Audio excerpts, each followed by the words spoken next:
नमस्कार, lead India के इस वीडियो में आपका बहुत बहुत स्वागत है। दोस्तों, कोर्ट मैरिज के इस लेटेस्ट अपडेट में, अगस्त के लेटेस्ट अपडेट में मैं आपको बताऊंगा कि कोर्ट मैरिज वाले दिन जब आप आते हैं तो किस प्रोसीजर को फॉलो किया जाता है, पूरा प्रोसीजर क्या होता है। दूसरा, मैं आपको यह भी बताऊंगा कि जब कोर्ट मैरिज के लिए आते हैं तो कोर्ट में किस प्रकार से सवाल पूछे जाते हैं और क्या सवाल होते हैं। आगे मैं आपको यह भी बताऊंगा कि अगर आपको कोर्ट मैरिज करना है तो A to Z पूरा प्रोसेस क्या होता है और कैसे शुरू करना चाहिए, कहां तक आपको क्या करना है, सब कुछ इस वीडियो में जान पाएंगे। और साथ ही साथ मैं आपको यह भी बताऊंगा कि कोर्ट मैरिज करने के बाद से आपको प्रोटेक्शन कैसे मिलेगा और किस प्रकार से आप पूरी तरह से सेफ रहेंगे। तो आइए वीडियो को शुरू करते हैं। दोस्तों, आप जैसे ही कोर्ट मैरिज करने के लिए आते हैं उस दिन सबसे पहले तो यह है कि आपके दिमाग में होता है कि आपको क्या कपड़े पहन करके आने हैं। तो आप कुछ भी सामान्य कपड़ा पहन करके आ सकते हैं, वेल ड्रेस्ड होकर के आ सकते हैं, जैसी आपकी इच्छा हो। आप अपने पसंद के हिसाब से कोई भी कपड़ा वियर कर सकते हैं। दूसरा, जो आपके मन में सवाल होता है कि विटनेस कौन से होंगे, तो विटनेस कोई भी 2 लोगों को आप लेकर के आ सकते हैं। हालांकि मुस्लिम मैरिज अगर करना हो तो 3 विटनेस की रिक्वायरमेंट है, हिंदू मैरिज के लिए 2 विटनेस की रिक्वायरमेंट होती है। आप 2 विटनेस के साथ आ सकते हैं। दोनों विटनेस के पास में प्रॉपर डॉक्यूमेंट जैसे आधार कार्ड और उनके पास में कोई भी एक आईडी प्रूफ होना चाहिए। जैसे ही आप अपने विटनेस के साथ में मैरिज के डेस्टिनेशन पे पहुंचेंगे, अगर आप हमारे पास मैरिज करने के लिए आ रहे हैं तो मैरिज का जो डेस्टिनेशन आपको बताया जाता है, आपको वहां पर पहुंचना है। वहां से हमारी टीम से कोई व्यक्ति आएंगे जो आपको पिक करेंगे, पिक करके आपको मैरिज के डेस्टिनेशन तक ले करके जाएंगे। वहां पे अगर आप थोड़ा बहुत तैयार होना चाहते हैं या कपड़ा चेंज करना चाहते हैं तो वो वहां पे कर सकते हैं। मीनवाइल आपके डॉक्यूमेंट्स को लेकर के बहुत सारे काम हो रहे होते हैं। जो डॉक्यूमेंट्स होते हैं, जिसमें सबसे इंपॉर्टेंट डॉक्यूमेंट्स होता है, वैसे तो कई डॉक्यूमेंट साइन कराए जाते हैं, लेकिन जो इंपॉर्टेंट डॉक्यूमेंट होता है वो स्टेटमेंट वाला डॉक्यूमेंट होता है। यानी कि उसमें लड़के से एक स्टेटमेंट का डॉक्यूमेंट होता है जो एफिडेविट पे होता है, लड़की से भी एक स्टेटमेंट का डॉक्यूमेंट होता है जो एफिडेविट पे होता है। उसको, उस स्टेटमेंट वाले डॉक्यूमेंट को साइन करवाया जाता है, उसको नोटराइज कराया जाता है, प्रॉपर्ली बनाया जाता है। इस डॉक्यूमेंट का पर्पस ये होता है कि आप में से कोई भी अपने इस बयान से मुकर नहीं सकते कि आप अपनी मर्जी से शादी करने के लिए आए थे और इसमें किसी भी प्रकार का कोई दान दहेज नहीं लिया गया था। जैसे ही आपका डॉक्यूमेंट्स रेडी हो जाता है, उसके बाद से आपके रिचुअल को परफॉर्म कराया जाता है। अगर आप मुस्लिम हैं तो निकाह कराया जाता है, अगर आप हिंदू हैं तो आपका आर्य समाज में मैरिज परफॉर्म कराया जाता है। दोस्तों, आर्य समाज कोई टेंपल नहीं होता, एक प्लेस होता है जहां पे हॉल के जैसा एक प्लेस होता है जहां आपके मैरिज को परफॉर्म कराया जाता है। अग्नि के समक्ष पंडित जी 7 फेरे दिलवाते हैं। रिचुअल्स में हो सकता है कि कन्यादान हो, जयमाला हो। जयमाला सबसे इंपॉर्टेंट होता है, इसके साथ में 7 फेरे करवाए जाते हैं। यह भी बहुत इंपॉर्टेंट होता है। जैसे आपकी मैरिज हो जाती है उसके बाद से आपको मैरिज सर्टिफिकेट इशू कर दिया जाता है। उसके बाद हम तुरंत जाते हैं कोर्ट में और कोर्ट में वहां पे मैरिज रजिस्ट्रेशन का प्रोसेस किया जाता है। वहां पर भी कुछ डॉक्यूमेंट्स रेडी कराए जाते हैं। हालांकि जो आर्य समाज में स्टेटमेंट वाला डॉक्यूमेंट होता है वही कोर्ट में भी काम चल जाता है, लेकिन अलग से जो गवर्नमेंट की वेबसाइट पे कुछ डॉक्यूमेंट्स होते हैं जिनको फिल करना होता है। फिल करने के बाद से एफिडेविट बनवाए जाने होते हैं। वो सब रेडी करके वकील साहब के साथ आप कोर्ट में जाते हैं। वहां पे आपका या तो बायोमेट्रिक लिया जाएगा या फेस का फोटो लिया जाएगा। ये दोनों प्रोसेस हो जाने के बाद से आप जब पूरी तरह से संतुष्ट हो जाते हैं तो आपको मैरिज का सर्टिफिकेट इशू कर दिया जाता है। हालांकि आपके मन में एक सवाल होगा कि सर्टिफिकेट तो इशू हो गया, लेकिन जब मैं कोर्ट में जाऊंगा तो मिलेगा कौन और उस वक्त कोर्ट में मेरे से सवाल क्या पूछा जाएगा। आइए नेक्स्ट देखते हैं। तो दोस्तों, आप जैसे ही कोर्ट में जाते हैं तो कोर्ट में जाने के बाद से जो कोर्ट में रीडर होते हैं, जो एसडीएम कोर्ट होता है, उनके जो रीडर होते हैं, जो मुंशी होते हैं, रीडर का काम यह होता है कि वो पूरे डॉक्यूमेंट को सत्यापित करते हैं और अगर उनको कोई डाउट होता है तो एसडीएम साहब के या मैरिज रजिस्ट्रार के पास में आपको भेजा जाता है। जब आप मैरिज रजिस्ट्रार के पास में जाते हैं तो उनका एक ही पर्पस होता है, ये पूछना कि आपके डॉक्यूमेंट सही हैं या नहीं सही हैं, डॉक्यूमेंट में किसी तरह की कोई गड़बड़ी तो नहीं है, आपकी एज पूरी है या नहीं पूरी है, किसी के ऊपर कोई दबाव तो नहीं है। ये भी तब होता है जब आप अगर अकेले जाएं तो कई तरह के सवाल हो सकते हैं, लेकिन अगर आप किसी रेपुटेड एडवोकेट के माध्यम से जाते हैं तो चूंकि एक एडवोकेट का भी रेपुटेशन होता है, इस वजह से आपसे कोई सवाल जवाब नहीं होते हैं और आसानी से ही आपको मैरिज का सर्टिफिकेट मिल जाता है। तीसरा जो सबसे इंपॉर्टेंट टॉपिक था कि A to Z प्रोसेस बताएं कि कोर्ट मैरिज अगर करना हो तो मैं कहां से शुरू करूं और क्या क्या काम मुझे करना है, वो सब कुछ बताएं। तो अगस्त अपडेट के इस लेटेस्ट अपडेट में मैं आपको बताना चाहता हूं कि यदि आप कोर्ट मैरिज करना चाहते हैं तो एक जो गलतफहमी है आप अपने दिमाग से निकाल दें, वो ये है कि लड़कियों की शादी की एज अभी भी 18 वर्ष है, कंप्लीट 18 वर्ष होना चाहिए, और लड़कों की शादी की एज 21 वर्ष है। अगर आप एज पूरा कर चुके हैं तो आप एलिजिबल है कि आप कोर्ट मैरिज कर सकते हैं। इसके लिए जो डॉक्यूमेंट्स चाहिए, प्रायः 3 डॉक्यूमेंट लिया जाता है, अनेक वीडियो में मैंने बताया है।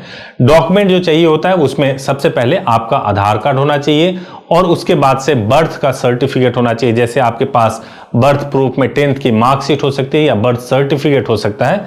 इसके अलावा जो तीसरा डॉक्यूमेंट चाहिए होता है वो पैन कार्ड या वोटर आईडी, एक आईडी प्रूफ चाहिए होता है।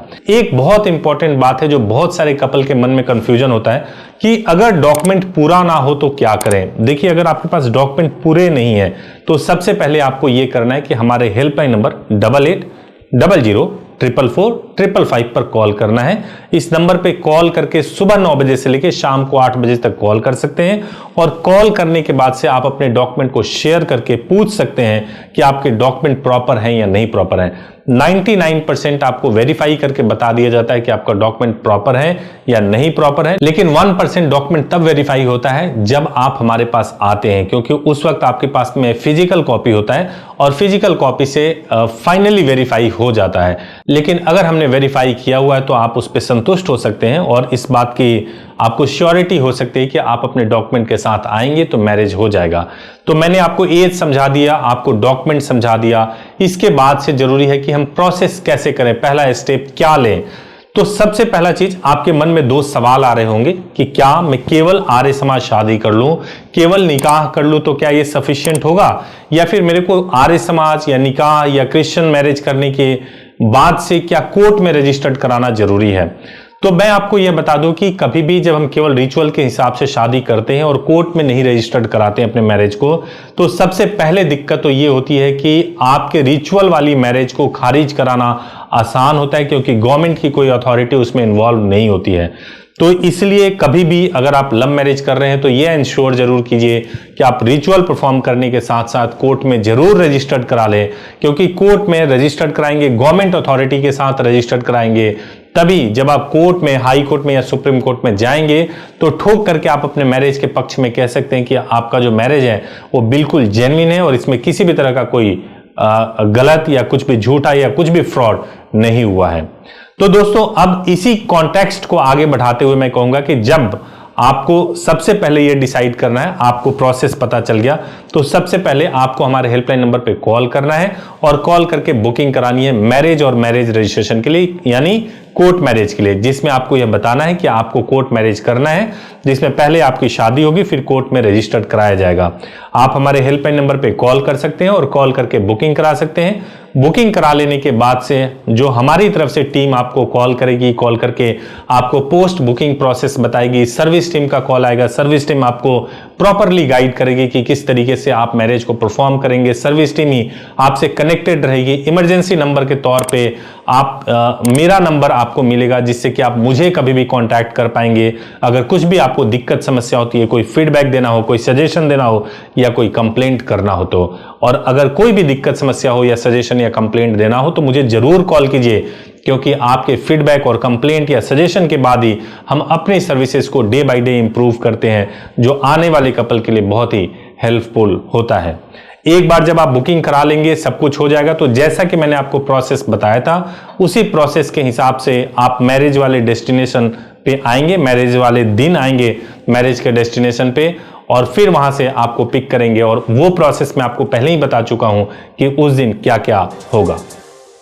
अब सबसे जो अहम सवाल है कि शादी तो हो गई, बुकिंग का प्रोसेस भी मालूम चल गया, प्रोटेक्शन एक सबसे बड़ा टेंशन होता है, कपल के दिमाग में ये टेंशन होता है कि अगर मैं शादी कर भी लूं, कोर्ट मैरिज कर लूं, मेरे पेरेंट्स के साथ कुछ बुरा ना हो जाए, मेरे फैमिली के साथ कुछ बुरा ना हो जाए, लड़की सोचती है कि उसके ससुराल वालों के साथ कुछ बुरा ना हो जाए, तो ऐसे में प्रोटेक्शन के लिए क्या नियम है वो भी मैं आपको बता देता हूं। आर्टिकल 21 के मुताबिक देश में जितने भी कपल बालिग हैं, अगर वो शादी करना चाहते हैं तो अपनी मर्जी से शादी कर सकते हैं। लेकिन उसके बावजूद भी ऐसा देखा गया है कि कई सोसाइटीज में पेरेंट्स या सोसाइटी के लोग भी लव मैरिज को लेकर के उनके मन में एक ऐसी भावना होती है कि वो कपल के खिलाफ हो जाते हैं और कपल के खिलाफ एक्शन लेने की सोचते हैं, और कई बार पुलिस भी सपोर्ट करती है, इलीगल तरीके से भी सपोर्ट करती है। इन सबसे बचने का सबसे पहला तरीका यह है कि आपको मैरिज करने के तुरंत बाद पुलिस को इंटीमेशन लेटर भिजवाना चाहिए।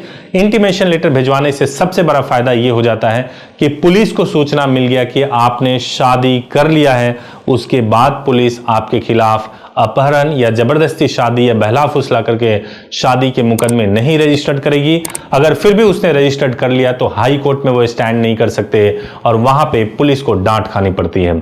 दूसरा जो इंपॉर्टेंट चीज होता है वो होता है न्यूज़पेपर पब्लिकेशन। कई बार लव मैरिज के मामले में हमने देखा है कि लव मैरिज हो जाने के बाद से पुलिस अपने इन्वेस्टिगेशन के दौरान कहती है कि प्राइवेटली आपने कहीं और जाके शादी कर लिया तो हम इस शादी को जांच करेंगे। लेकिन अगर आपने न्यूज़पेपर में पब्लिश करा लिया है, जो लीड इंडिया में पब्लिश होता है, सब्सक्राइबर बेस्ड न्यूज़पेपर होता है, अगर आपने उसमें पब्लिश करा लिया है तो ये एक पब्लिक डॉक्यूमेंट बन जाता है। फिर कोई आप पे ये आरोप नहीं लगा पाते हैं कि आपने प्राइवेटली शादी किया है। दोस्तों मैं यह भी बता दूं कि न्यूज़पेपर सब्सक्राइबर बेस्ड होता है, इसलिए पब्लिकली नहीं मालूम चलता किसी को कि आपने न्यूज़पेपर में पब्लिश कराया है।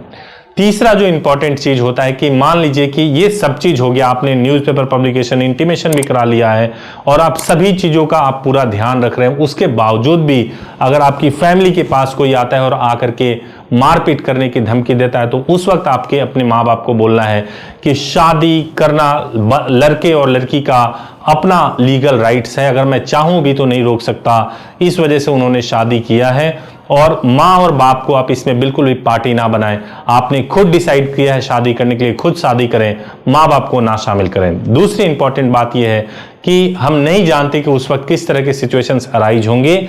इसके लिए जरूरी है कि आपके पास एक ऐसा हेल्पलाइन नंबर हो, एक ऐसा नंबर हो कि डायरेक्टली आप बात कर सकें और बात करके आपको तुरंत सॉल्यूशन मिल जाए। इसके लिए ही मेरा इमरजेंसी नंबर है, मेरा पर्सनल नंबर है, आप इस नंबर पे कॉल करेंगे, मैं डायरेक्टली फोन को पिक करूंगा और जो भी प्रॉब्लम आपको होगा मैं उसका इंस्टेंट समाधान भी बताऊंगा। उम्मीद है कि इस वीडियो से, अगस्त कोर्ट मैरिज लेटेस्ट अपडेट के इस वीडियो से आपको बहुत क्लियरिटी मिली होगी। अगर आपके कोई प्रश्न हो, अगर आप कुछ पूछना चाहते हो तो आप कमेंट बॉक्स में जरूर पूछिए, और यदि आप मेरे साथ लाइव जुड़ना चाहते हैं तो रोज 9 बजे आप मेरे साथ लाइव भी जुड़ सकते हैं। Thank you so much for watching this video. आपसे एक विशेष आग्रह है कि आप चैनल को जरूर सब्सक्राइब कर लीजिए, बेल आइकन प्रेस कीजिए ताकि आपको लेटेस्ट लीगल वीडियोज सबसे पहले मिल सके। Thank you so much.